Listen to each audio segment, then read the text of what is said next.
So Jim, we're about 3 weeks into January, and the merger was official January 1.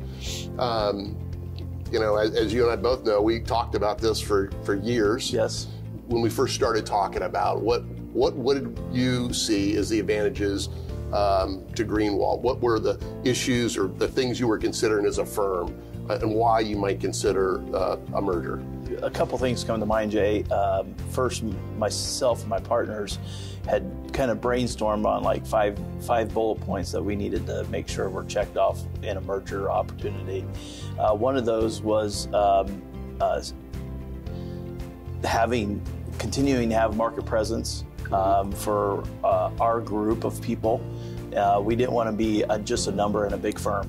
The other thing was the embedded services that a bigger firm has, such as IT and HR and marketing. That was very important to us, because we felt like as a partner group of 5, that just responsibility just kept falling back on our shoulders. Yep, sure.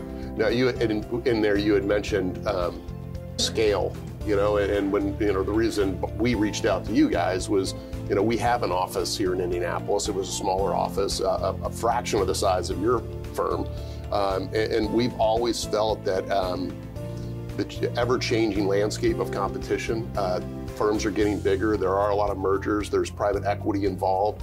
And so the nature of the competition gets more complex and larger. And so we need to continue to find ways to have scale. And so one of the things that we saw that was encouraging was just an opportunity to increase the critical mass here in Indianapolis. So we talked for a long time, but several years. Yeah, several years. And it's not just about, and you've talked about a lot of good things there. You know, it's critical mass, it's the opportunity to use services or the various service offerings. But you know, what's also important in it is not just those things, scale and service offerings. Right. It's culture, it's people. Absolutely. You know, and maybe talk a little bit about that. You know, what did you see in me or the firm that, you know, made you and your fellow partners feel more comfortable with it?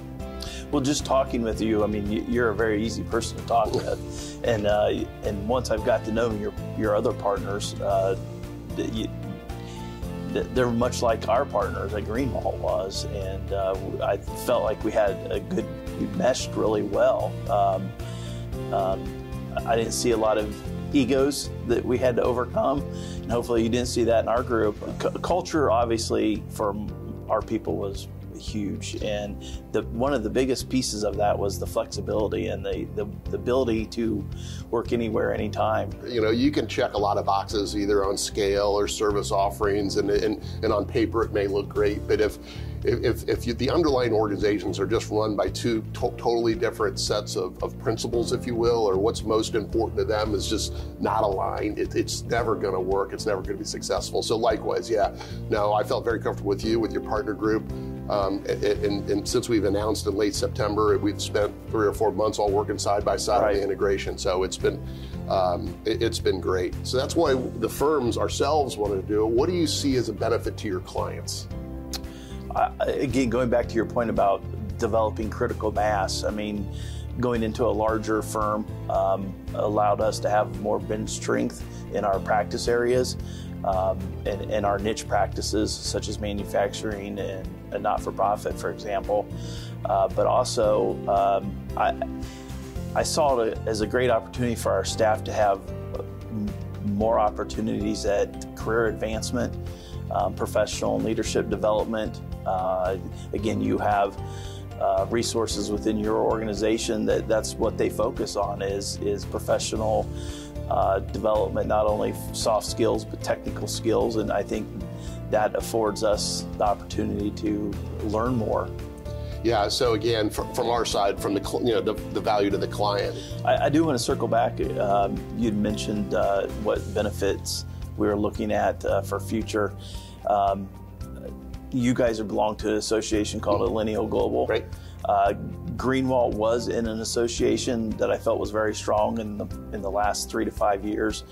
That has been pretty much non-existent. So that was another benefit that we saw. Yeah, they've been a fantastic partner for our firm for decades, and we're very involved with them, and it brings us a lot of depth of resources because, we're going to talk about our people next, but we're a lot of sharp people solving problems, but again, at the end of the day, you're 250 people, you're not 20,000 people, and so that's where Alineo comes in, that there's experts all over the country and the world that we can really draw upon, especially in international tax, because there's offices across the world. So, well, then let's segue into the people side of things. So we've talked about the value to our firms at a strategic level. We've talked about the value to our clients that we hope to provide, and go back to the merger then here too. As an organization, we do have all those group paths, but again, our office in Indianapolis was relatively small.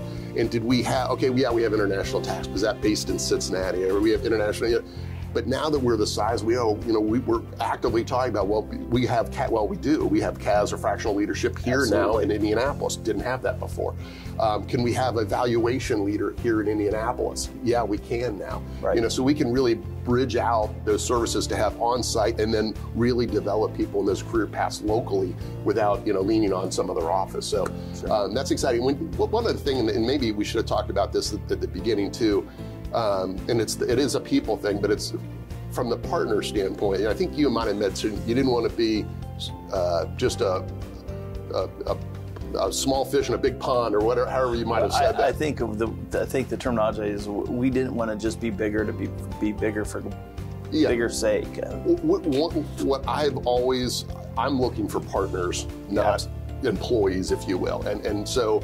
That's what, again, excited me about this merger is, we're small, you're large. Well, you are the local leadership here. You are going to help us lead this Indianapolis marketplace. Right. And so I brought to Barnes Dennig, I'll say 5, but it's much more than 5 great leaders in this Indianapolis marketplace to help us grow Barnes Dennig itself.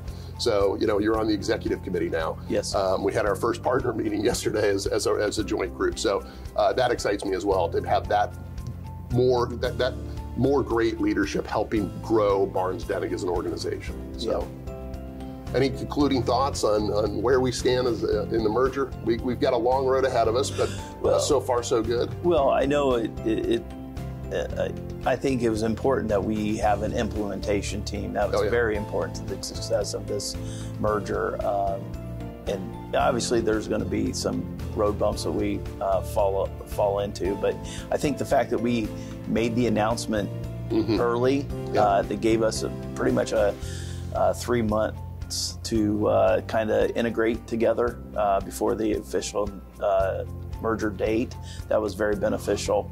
So we've done this a few times over the years, and you live and you learn each time, and I couldn't, you're only as good as the people around you, kind of thing. And the IT, HR, our finance group, our marketing team have just been fantastic in our assurance and our tax and all the functional areas, getting things lined up. So I couldn't be happier with where we stand thus far. I can't be happier than the fact that we saw eye to eye and were able to make this work. So I think it's nothing but opportunity for our clients, the marketplace, our people, and ourselves. So absolutely. Thanks for putting your confidence in us. We appreciate the opportunity. Great.